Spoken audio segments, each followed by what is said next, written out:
Hello viewers, आप सबका खुशामदीद है सिंधी रंधणे में। आज मैं आपके साथ बंद गोभी मटर की सब्ज़ी की रेसिपी शेयर करूंगी, जिसमें मैंने 700 to 800 ग्राम बंद गोभी ली थी। उसको मैंने चॉप करके अच्छे से वॉश कर लिया है। 1 कप इसमें मैंने मटर डाले हैं। उसके बाद इसमें 3 to 4 medium size tomato chop कर लिए हैं मैंने। अब मैंने एक प्रेशर कुकर लिया था, उसमें मैंने ऑयल डाल दिया है। अब इसमें मैं 1 टीस्पून राई डालूंगी। इसको हम अच्छे से फ्राई करेंगे। उसके बाद इसमें हम टमाटर डालेंगे।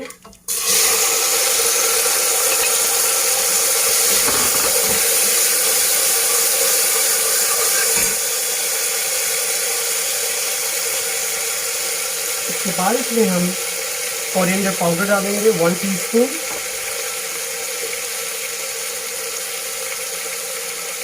उसके बाद हम इसमें 1/2 टीस्पून टर्मरिक पाउडर डालेंगे। उसके बाद हम इसको अच्छे से मिक्स करेंगे।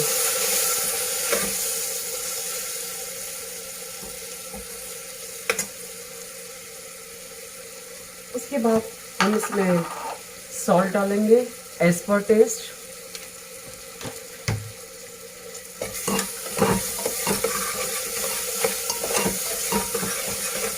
अब स्लोली हम इस टमाटर को हल्का सा गलाएंगे। जब टमाटर हल्के गल जाएंगे तो उसके बाद हम इसमें बंद गोभी डालेंगे। उसके बाद ये टमाटर हल्के गल चुके हैं। अब इसमें मैं बंद गोभी और मटर डालूंगी।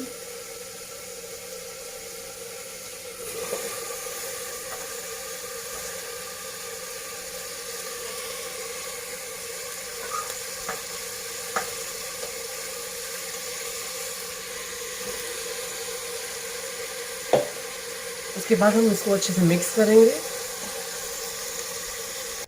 अब इसको मैंने अच्छे से मिक्स कर लिया है। अब मैं इसको प्रेशर कुकर का ढक्कन दूंगी।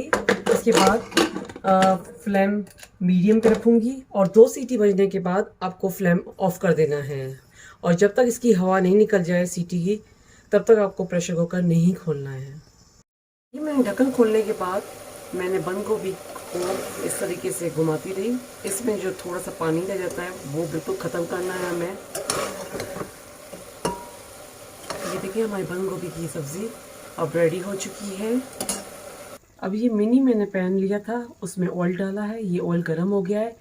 ये मैंने 1 टीस्पून क्रश्ड रेड चिली डाली थी और गार्लिक के डाले थे। उसके बाद मैंने इसको पीस के और इसका ये तैयार कर दिया है। उसके बाद हम इसको अच्छे से इसमें फ्राई करेंगे। उसके बाद हम इसमें 2 लाल मिर्च डालेंगे।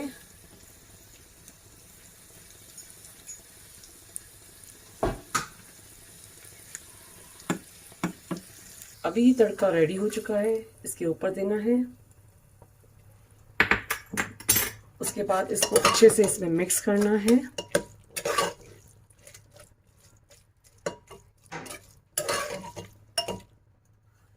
उसके बाद हम इसमें गरम मसाला डालेंगे। ये मैं 1/2 टीस्पून डालूंगी। उसके बाद कोरिएंडर लीव्स,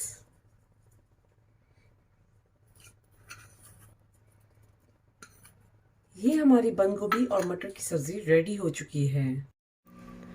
बंद गोभी और मटर की सब्ज़ी रेडी हो चुकी है खाने के लिए। उम्मीद है कि आपको ये रेसिपी ज़रूर पसंद आई होगी। ये रेसिपी आप अपने घर पे ज़रूर ट्राई कीजिएगा। मेरे चैनल पर फीडबैक दीजिएगा। मेरे चैनल पर बेल आइकन का बटन, सब्सक्राइब का बटन ज़रूर क्लिक कीजिए और ये रेसिपी आप अपनों के साथ शेयर कीजिएगा। Thank you.